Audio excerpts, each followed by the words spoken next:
Top Companies for Executive Women Celebration. Let me hear a big cheer. Top Companies 2012.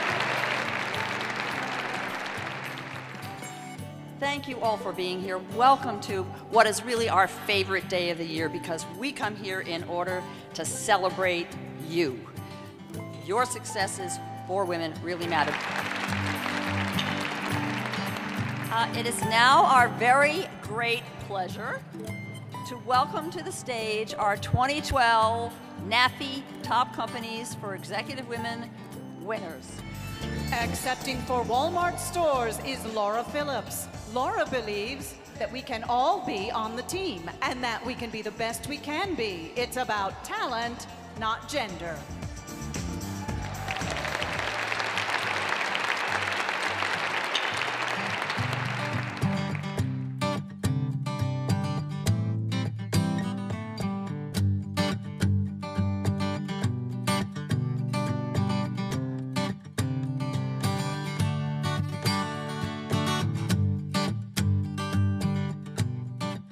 I have been fortunate to be with a great company for most of my career at Walmart, and Walmart has really helped to grow and nurture me and helped to develop me. When I think about kind of the skills that I've used that have really helped me to be successful, three really come to mind, and they all start with P, so the three Ps.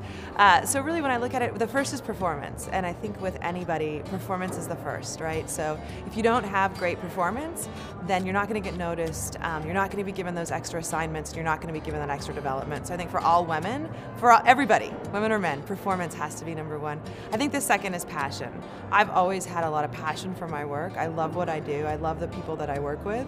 And I think having a lot of passion and energy for your business really shines through and helps motivate your team and really helps you provide great results for customers too. So passion would be the second.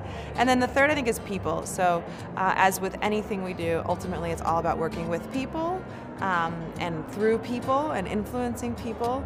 And so being able to communicate well and to have great relationships with people is really important. So I would say those are three things, in addition to being with a great company that's afforded me great opportunities, but performance and passion and people.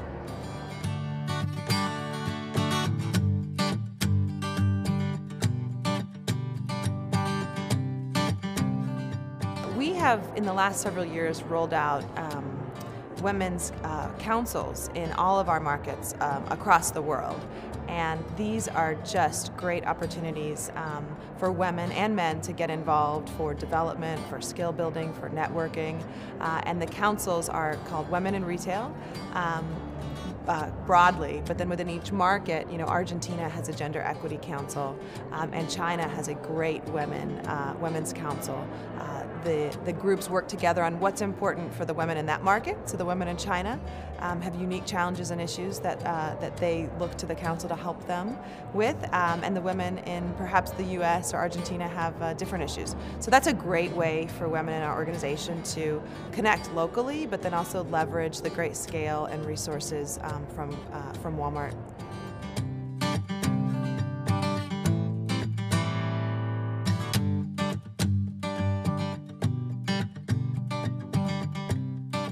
I absolutely have had sponsors my entire career, and they've all been men. And I think about when I read the question, immediately an individual came to mind who has made a great impact on my career. And when I was young in my career, he saw my performance, I would say, and began to take an interest in me. And he is absolutely the toughest manager, sponsor, mentor I've ever had. And you know, I was struggling actually on this issue that a lot of women do as we grow in our career. And you know, in fact, there's research around as you advance in your career as a woman, actually likability, you know, perhaps is inversely related to advancement. And for women, that can be a problem. And he was seeing some rough edges in some of my interactions. So after every meeting that I would have, internal or external, that he would be a part of, we would debrief. And I would tell you it was so painful. So it was real time. But we worked on that, and through that I gained his sponsorship, not only through my performance, but through my commitment to developing and improving a weakness. And we have stayed very close for years, and I continue to look to him for leadership and guidance. So now he doesn't coach me as much because I've learned. So we don't have the one-on-one sessions after every meeting anymore, but they lasted for about a year.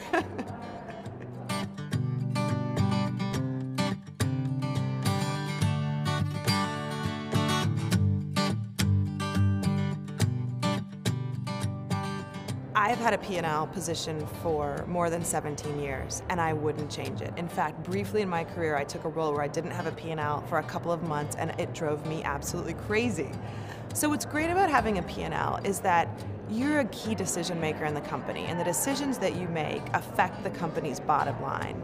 So you are critical to the success of the company's financial performance. And you get to be the decision maker. So it's really about being able to leverage all of the great resources in your company and to be at the seat of the table that's directing and guiding and impacting in a way that is so exhilarating. And I think the word for managing a P&L is exhilarating.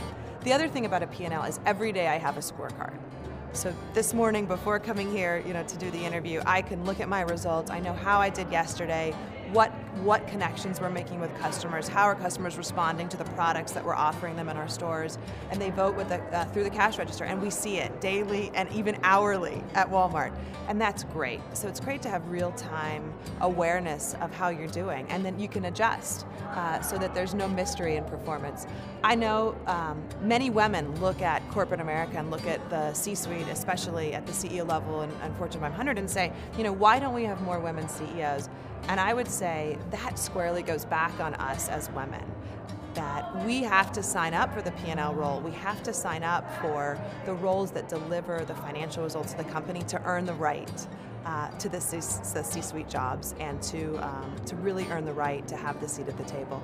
So I think it's exciting that we're seeing so many more women in P&L roles, and I'm confident that as more women invest in P&L roles, we'll see the makeup of the C-suite at the Fortune 500 change dramatically.